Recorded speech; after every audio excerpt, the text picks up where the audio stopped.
that you're here, Faye. I want to read you a little bedtime story. Call of Duty Vanguard.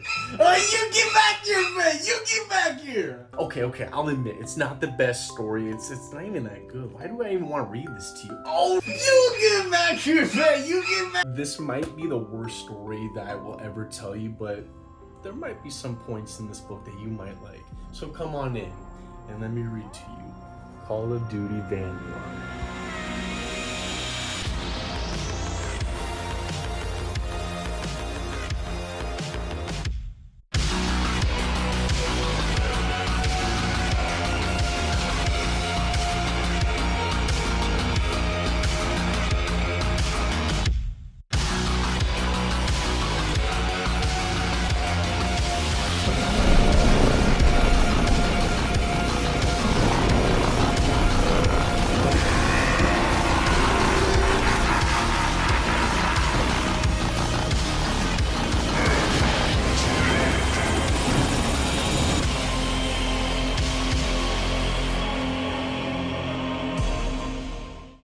Ladies and gents, spanks and dates, how we doing today? Yes, guys, today I will be talking about Call of Duty Vanguard.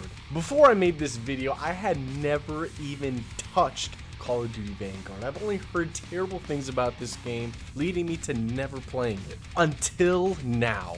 The game is all finished. There's no more updates and Vanguard is complete. So what a better time than to play it now as a complete game and to see how bad it really is. Is there any saving grace to this game? And is this the worst zombies experience to this date? I welcome you to my honest opinions about Call of Duty Vanguard Zombies.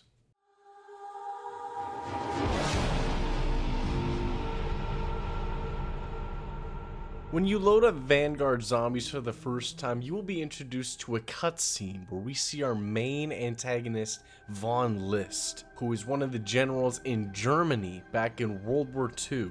At this point in the war, Germany is losing against the Allies, causing Von List to find a different way to win the war, a more supernatural way to win the war. He sends his army around the world looking for artifacts containing powers of the demons in the dark ether, one of which chooses Von List to be his successor, allowing Von List to create an army of the undead.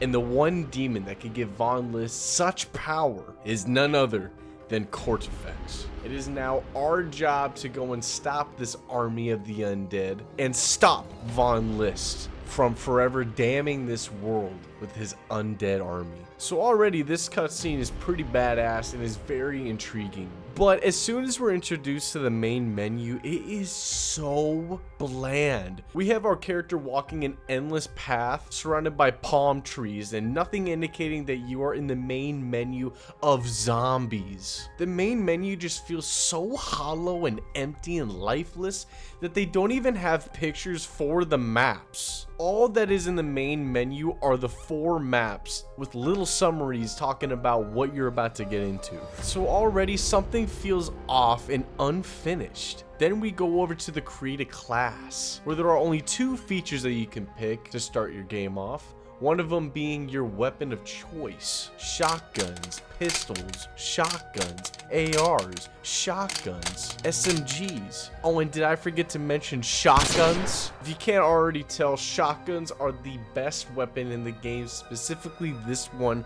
right here. Now, I have a few problems with the weapons in this game, and the fact that the max level for this shotgun is 70.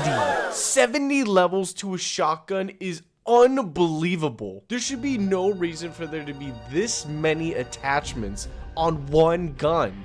It took me 13 hours to get this gun maxed out.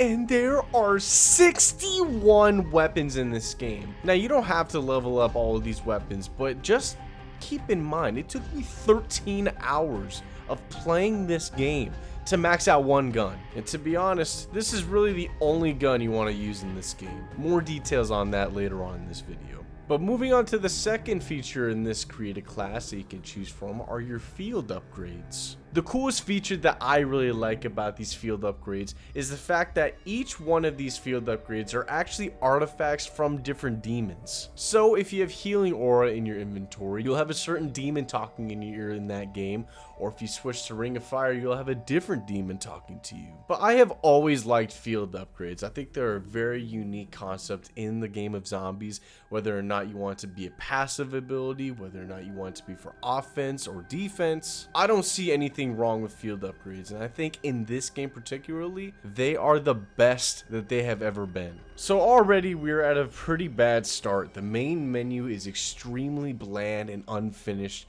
and we have a pretty basic create a class system requiring 13 hours of gameplay to max out one weapon. So with this out of the way, let's move on to our very first map, Anfang.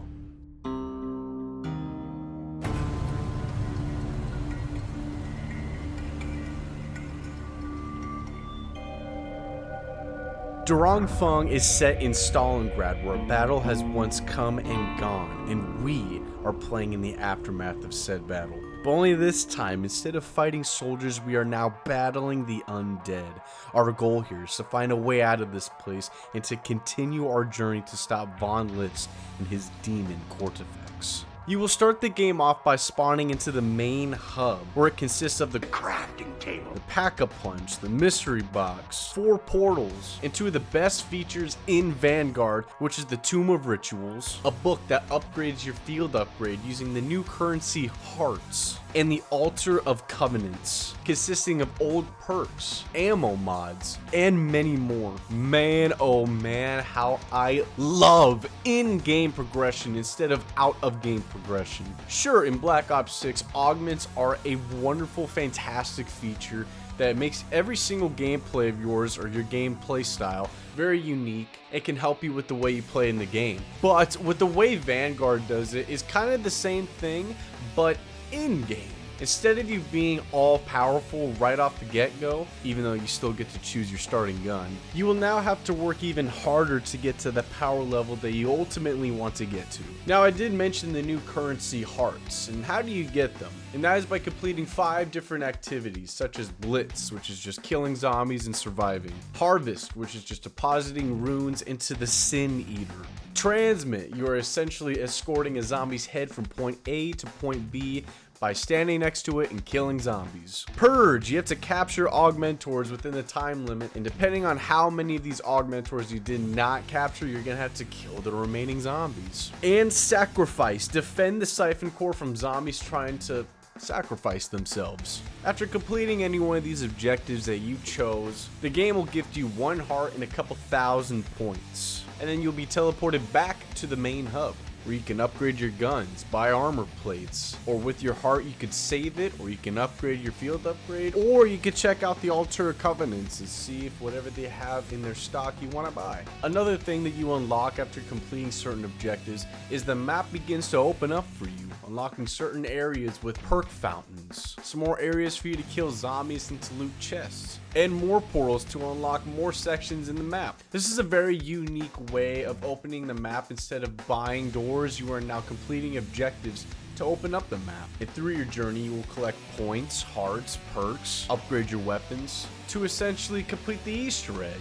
Because, you know, when you do Easter eggs, you want to become very powerful, right? Like, you know, there might be a boss, or there might be certain steps that might be, you know, complicated. But I'm getting ahead of myself. I don't want to get too pissed off quite yet. But let's talk about the perks in this game and how they work. We have the blue fountain, which makes you heal faster. We have the red fountain, acting as Juggernaut. We have the green fountain, acting as Speed Cola. We have the orange fountain, acting as Stamina. And we have the yellow fountain, acting as Deadshot. But not really Deadshot, it just adds more damage to critical shots. Deadshot is actually in the Altar of Covenants. But this game does the perk system a little bit differently than what we are used to. Instead of buying the perk once and being done with it, we now have to buy the perk 4 times. For every time you buy the perk, it makes it that much better. For example, every time you buy Juggernaut, it increases your health by 50. Or if you buy Stamina, it'll make you faster. If you buy Speed Cola, it'll make your reloads a little bit more faster. You get the point. But the first time you drink from each one of these fountains, you actually get it for free. Then afterwards, it'll cost 2,500 points. Then if you want to buy it again, it will cost 5,000 points. Then if you want to buy it again, it will cost 7,500 points. Which, doing some simple math, buying all 5 of these perks 4 times is equivalent to 75,000 points. Which wouldn't be a big deal in regular zombies, but only this time, if you just kill a zombie, you will get only 20 points. And if you do a critical kill, they will give you 30 points. Now, doing some simple math, if you were to kill zombies with no critical kills, you will need to kill 3,750 zombies. And if you're feeling accurate that day and you kill all zombies with headshots, you will need to kill 2,500 zombies. But because of the objectives in this game, they will give you a couple thousand points, essentially fast forwarding your progress just a little bit faster. But wait a minute, we're forgetting about something else. The Pack-a-Punch. And yet again, there are 3 tiers to your weapon. The first one being 7,500 points, your second tier being 15,000 points, and your third tier being 30,000 points. Adding up all the points that you need for all your perk upgrades and your Pack-a-Punch will be equivalent to 128,500 points. Now, doing some simple math, if you kill regular zombies without headshots, you would need to kill 6,425 zombies. And if you're feeling accurate that day and you kill all the zombies with headshots, you'll need to kill 4,284 zombies. But because this game is so generous and after you complete objectives, it will give you a couple thousand points the higher the rounds you go and fast forward your progress even more. Okay. Now with that out of the way. Now at this point you might think to yourself, this might take a very long time to get to this max level, to get your Pack-a-Punch to level 3 and to get all 5 of your perks at tier level 4. But it really doesn't. After completing about 20 objectives, you will be maxed out. Now everything that I've said thus far might intrigue you to play the game. You might be thinking to yourself, this actually seems kind of fun. I'm kind of intrigued. As was I when I first played this game. After upgrading your gun to tier 3, playing around with the alternate of covenants, playing around with field upgrades, opening all the maps, getting all your perks all done, that is actually pretty fun. I actually really like how you get powerful and how you go through the motions in this game. But then upgrading stops. And all the doors are open, and you feel like you're all set up with your upgrades on the alternate of covenants. So, what's next? Well, I feel pretty powerful, and it's already around 20.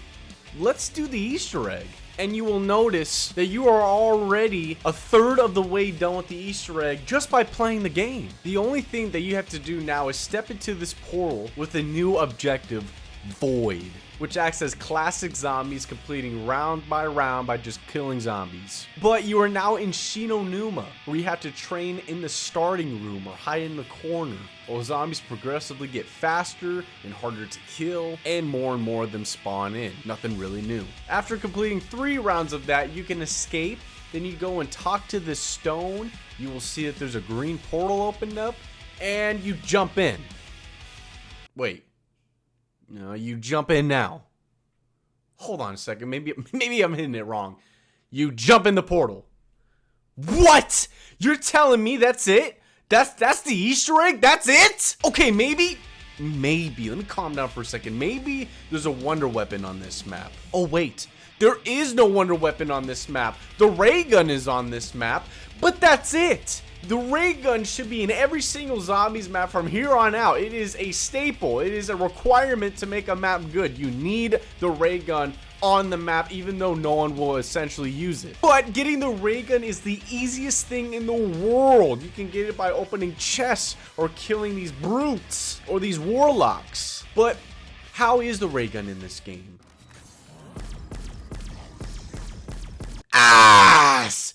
This thing is ass! This is the worst ray gun I've ever used in any zombies game ever! So going back to my point in part 1 where I said that this shotgun is the only weapon to use, it's because this weapon right here is the wonder weapon of Vanguard. Completing objectives, easy as hell. The game puts you in such small, tight, congested rooms for you to either capture the hard point, transmit this head, all the other objectives that I've said, and using shotguns is so easy. And honestly, once you get to higher rounds, they're essential to use. Why in the world would you ever want to use a pistol? Why would you want to use a sniper rifle? Why do anything if you could just pick the shotgun? Now, I think the difference between this argument with why not use the most powerful gun and doing the same argument with Black Ops 6 is because this has objectives. You need to get this done to progress the round. In Black Ops 6 Zombies, you can use wonder weapons. You can honestly use whatever guns you want because the rounds are always going to be the same. Kill zombies and survive. So what are some challenges in this game that we had to overcome? Let's talk about some of the special enemies. We have boom shriers, which are just exploding zombies if they touch you or if you kill them. They are honestly not that hard to deal with at all, and when they blow up in your face, they don't even do that much damage. Then we have the Stroom Crier, which is a mangler on steroids. I swear to God, I guarantee that most of you guys have not played Vanguard.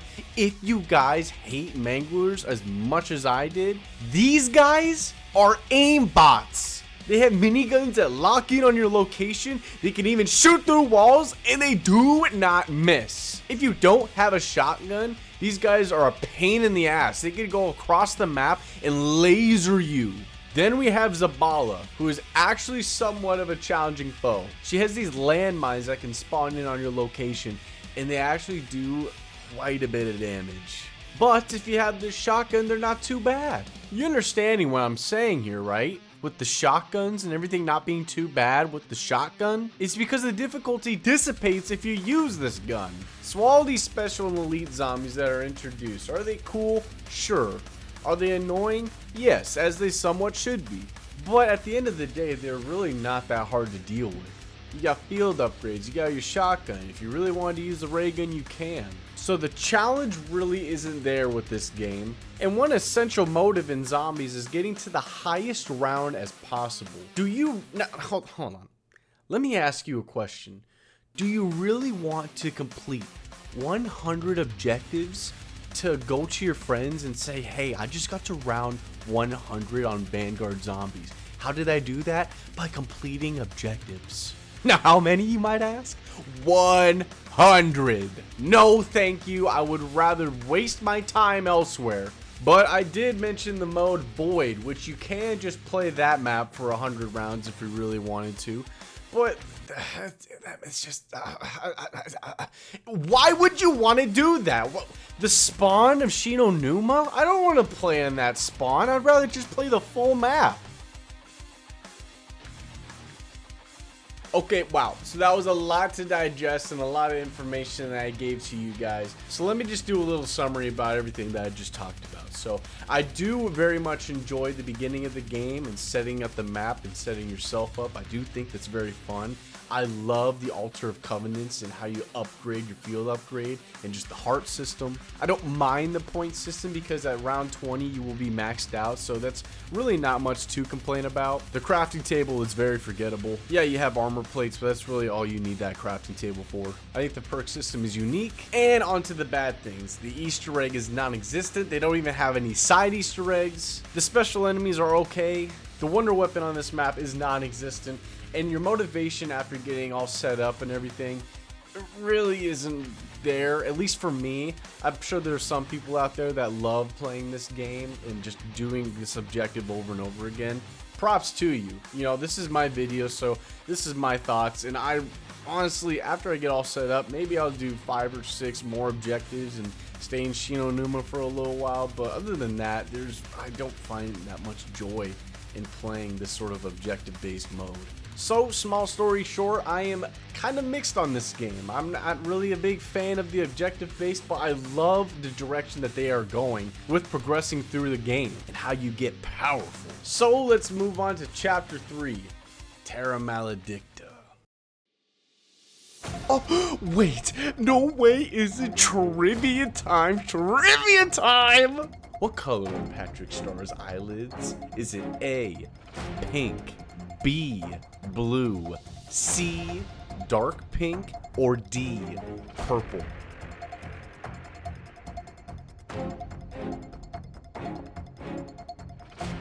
The answer is D, purple.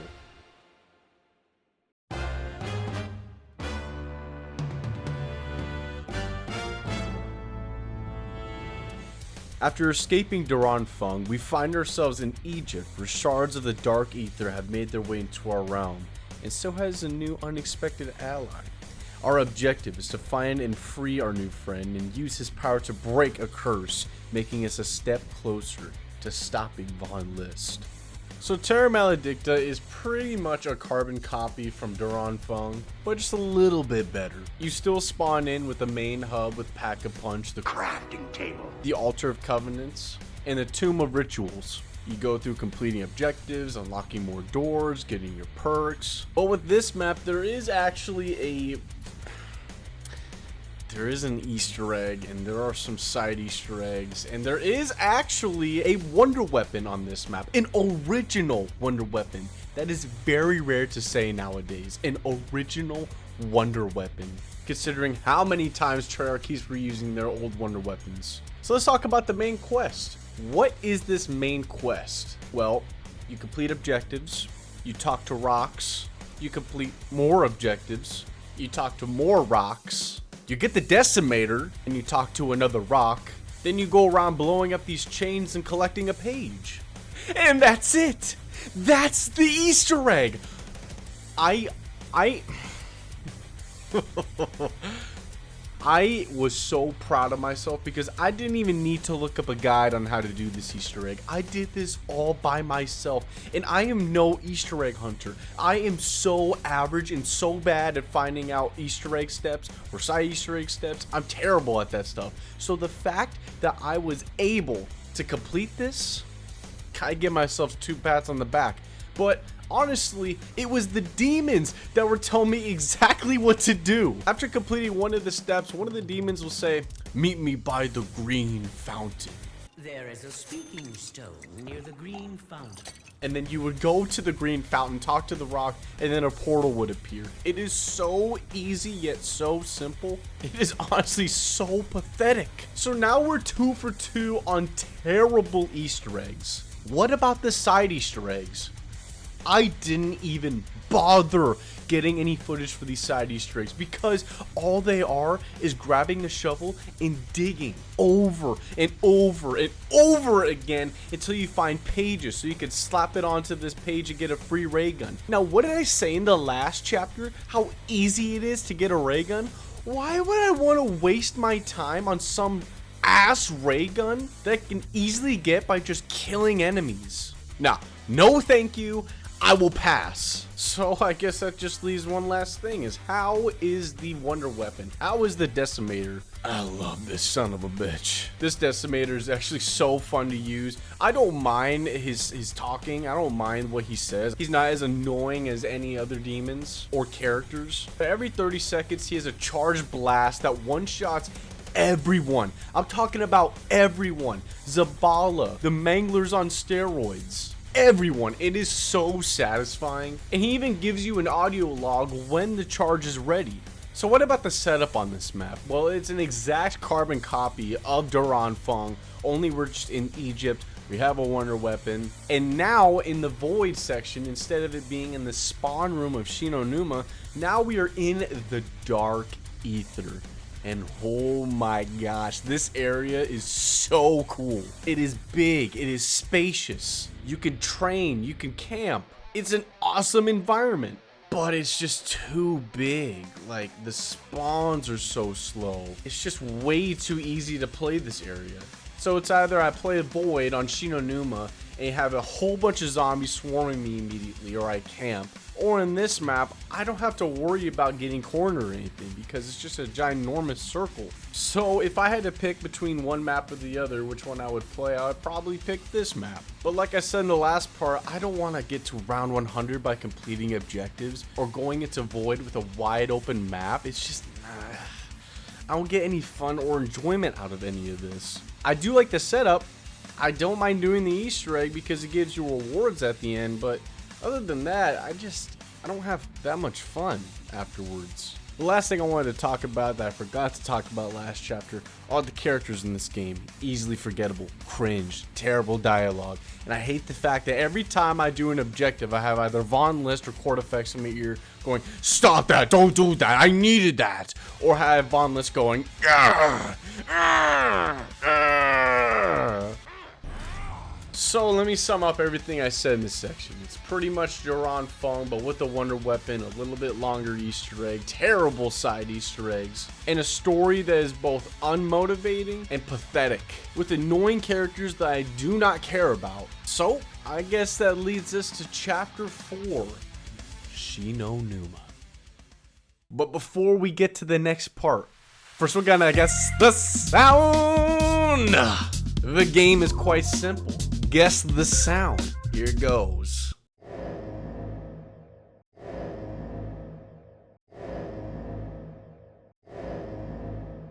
Next sound.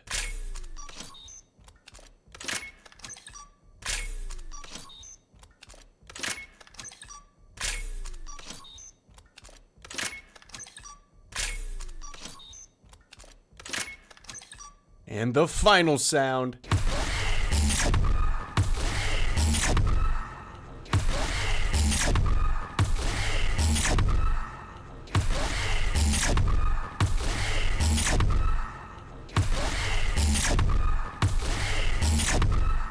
Make sure you leave a comment down below telling me how many did you get right.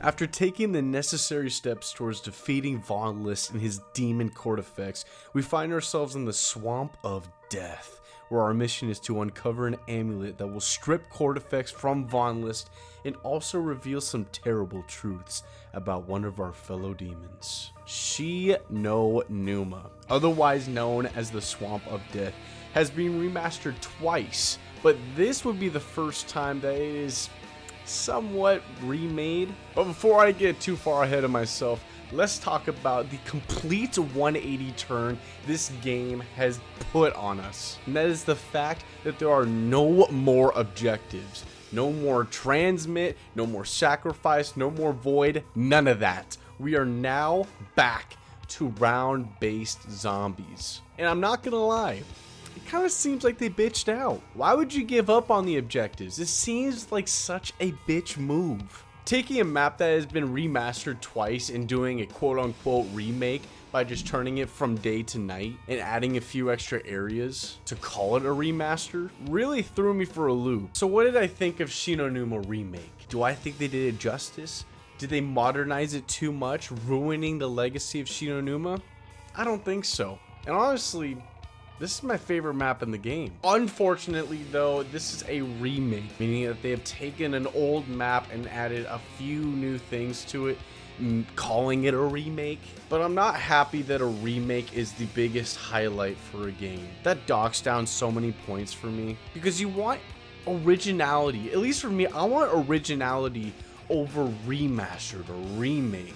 Even though, yes, I do have a lot of fun on this map because of the love that I have for this map, dating all the way back to World at War when I first played this map when I was 9 years old. Of course I'm gonna have some feelings about this map. This is the third map I have ever played. So going into this, knowing that we are now in modern zombies mode, I was a little worried.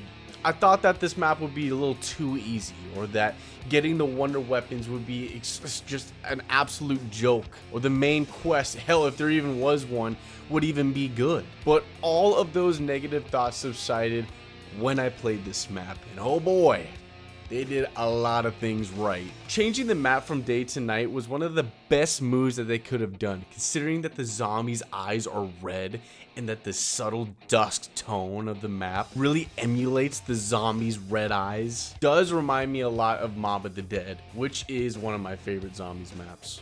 So let's talk about the map. What do they do differently? And are the mechanics of Vanguard still feasible? Do they still work? And the first thing I want to talk about was my favorite part about this game is the heart system. With Terra, Maledicta, and Anfang, if you complete an objective, they will reward you with the heart, so you can either upgrade your field upgrade or you can get a new altar from the Altar of Covenants. But the way you get hearts on this map is just by completing rounds, and it seems like to me I didn't see any real, I don't know, maybe it's because I didn't play it for like 30 hours, but I didn't see like a pattern of the amount of rounds I had to complete until I got a heart, which kind of sucks. I did love playing with different altars after completing an objective, because I could just constantly either reshuffle or wait another round, or I can just try a new one out that I've never tried before. But with this one, it is very limiting. Hearts are now very rare, and you now have a split decision on whether or not you feel that your field upgrade is more important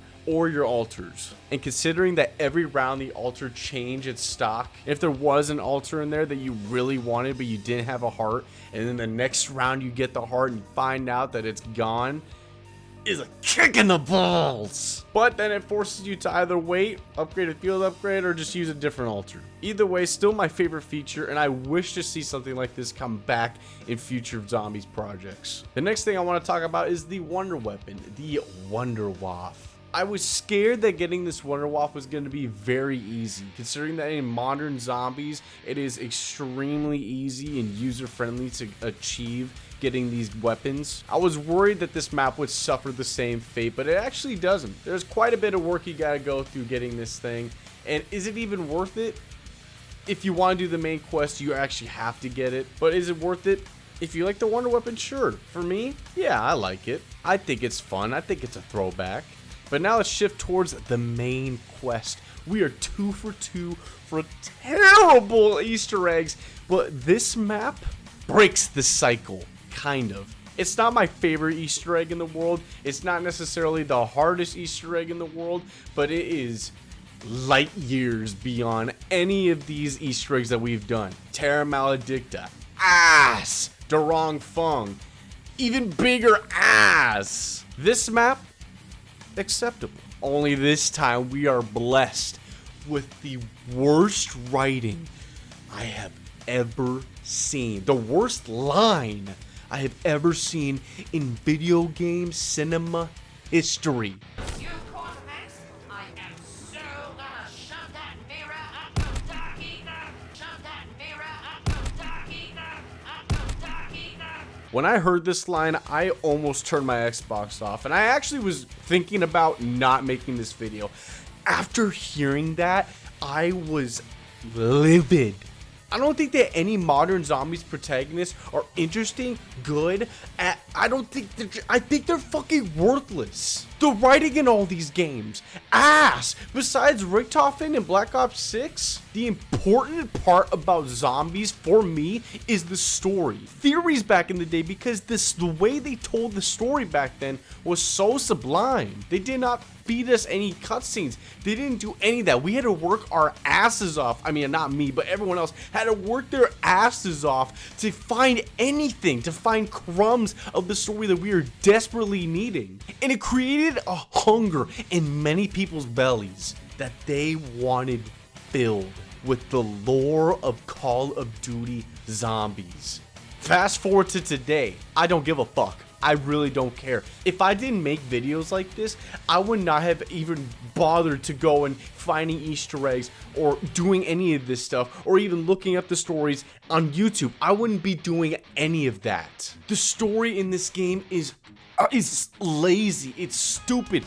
I don't give a fuck about Cortifex. I don't give a fuck about Von List or anyone. I am really hoping that Black Ops 7 focuses on its story. Please, for Christ's sake, focus on the story of Zombies. The story of any book or any movie is the most important part. The characters, the writing, the scenery, all of that stuff needs to line up for it to be memorable. And this game has none of that. Sure, it has bits and pieces of moments that I really like, features that we've never seen before, in-game progression. And I didn't look up about any of the working conditions. I understand that this was in COVID period, but this is a video game. They don't need to go anywhere. Just get a computer and work.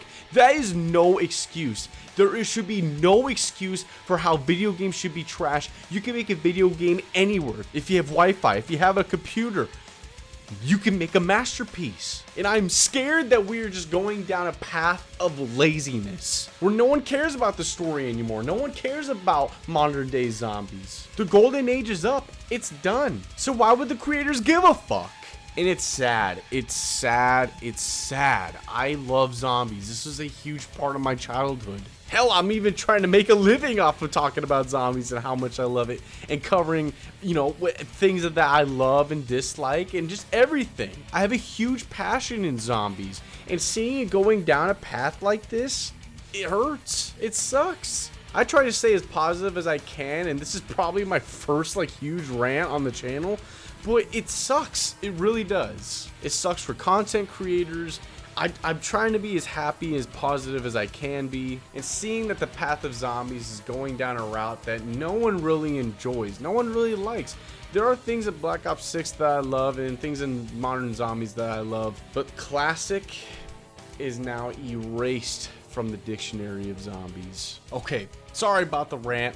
Let's get back to talking about this map. And the biggest thing that I haven't even talked about yet is the Pack-a-Punch. There's a brand new area where the Pack-a-Punch is now available. In this area you can train. I am a big training connoisseur, so this is a great feature for this map. And honestly, I don't really have much more to say about this map. It's a remake. I don't really want to glaze it too hard. They have some cute little side Easter eggs, but overall, this map is the biggest highlight to Vanguard, but it is not saying anything at all. I think I've already gave you guys one rant about this game already in Modern Zombies, and oh boy, you're about to hear a whole different me in the next part because oh my god, my least favorite color now is green. Moving on to the final map, the Archon.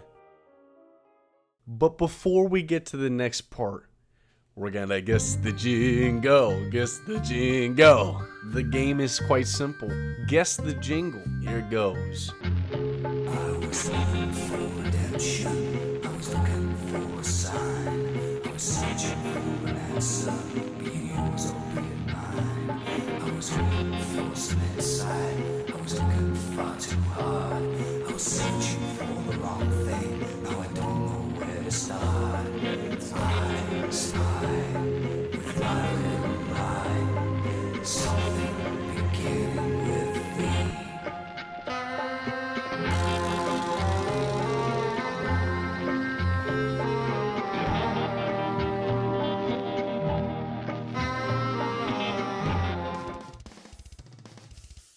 The Archon is the final map in Call of Duty Vanguard Zombies, which brings us back. And yes, this is the first time in any Call of Duty history where we go back to the same map that has already been published to this game. We are going back to Terra Maledicta, only this time it is a tint of green. Oh my gosh, that was wrong. Any of you boys tried the Wendy's fo-fo-fo? Oh my god, it stinks here. Why does it smell like a Wendy's fo-fo-fo? That's right, there's nothing different about this map. There's nothing different at all, besides there are no more objectives. It is now round based. You now have to buy the doors, and there is a different main quest. But are there any different areas on this map? What about wonder weapons? What about side Easter eggs? Is there anything different about this map at all? Wrong. Side Easter eggs removed. Same wonder weapons. Only this time they added the wonder waft because they are so kind. There are no new areas. There are no new mini bosses. There are no new special enemies. There's nothing new. Only this time, a green fog has overtaken the lands of Terra the Archon. Guys, I have never felt so betrayed in my entire life. When I loaded this map up for the first time and saw that I was back on Terra Maledicta, I was shocked. I was completely and utterly shocked. This game has come out, what, for 4 years now? It's been out for 4 years, and I never knew about this. I felt backstabbed. I felt so betrayed. I thought we were going in the right direction, going to Shi No Numa, the best part of this game. But instead, they double back on Terra Maledicta, switching it from objective to now round-based zombies. What? How about this for an idea? How about we could change the modes on Terra, Maledicta, and Anfang, and instead of, let's say you wanted to play Anfang and you wanted to not do objectives, you want to do round base. Well, good for you, now you can. Wrong, that would have been too much work for the game developers. You're asking for too much. Okay, let's talk about the story of this map. We have now returned from Shi No Numa with the mirror artifact. Now we can break the bond between Bond List and Cortifex. But wait, this was Cortifex's plan the whole time. Cortifex wanted to be free so he could reach the Archon. What is it, you might ask? I have no idea. So this is the finale. Us versus Cortifex. Now, how does the main quest play out? Is it good? Is it memorable? Are there hard steps? Are there annoying steps? Well, the main quest is probably the biggest highlight of this map because there actually are some fun steps. You go through 3 trials and challenges, and then you are on to the final boss. But with those 3 challenges, they are somewhat, I wouldn't say too difficult, but they are a little tedious, but they're not the worst steps in the world. So how is the final boss? Well, considering that he only has 2 attacks, so you can cheese the boss using Ring of Fire and the shotgun, no, it's not really good. It's not fun. It's really easy to dodge his attacks. And the worst part about this Easter egg is the ending.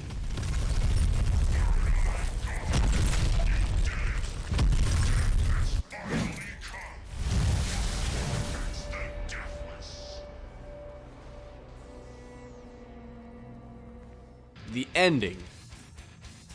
Where's the ending? Are we supposed to get a cutscene?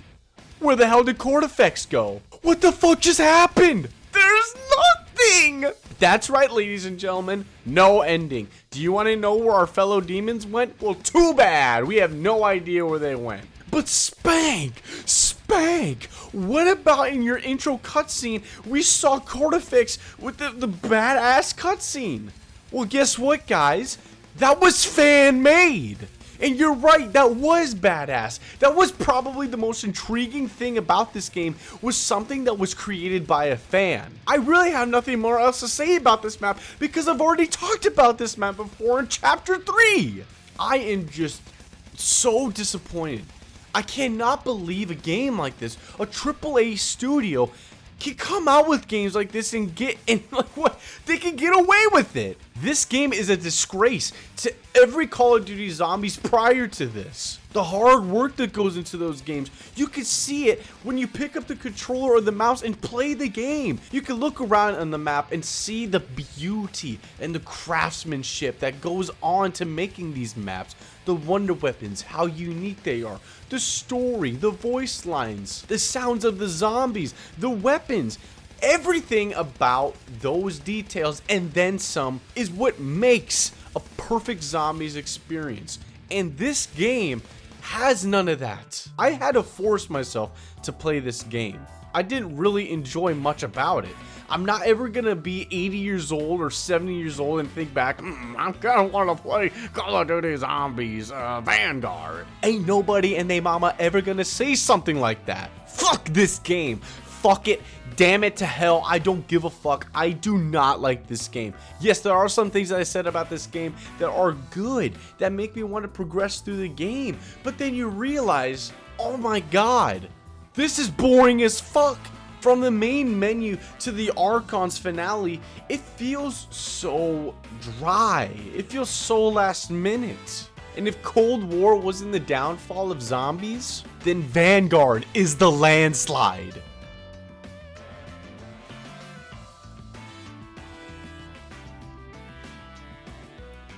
I know I've been ranting about this game for 20 minutes now, and I'm sorry. I hope it was entertaining. I just had to get my opinion out there. Even though this game is 4 years old, and it feels like I'm kicking a dead horse right now, I hope that some game developers can just watch this video or whatever and just be reminded of the failure, the complete and utter failure of Vanguard Zombies, and how work like this is completely unacceptable. It brings hate to future Zombies projects that haven't even been released yet. I see polls all over YouTube with people saying I am not excited for Black Ops 7.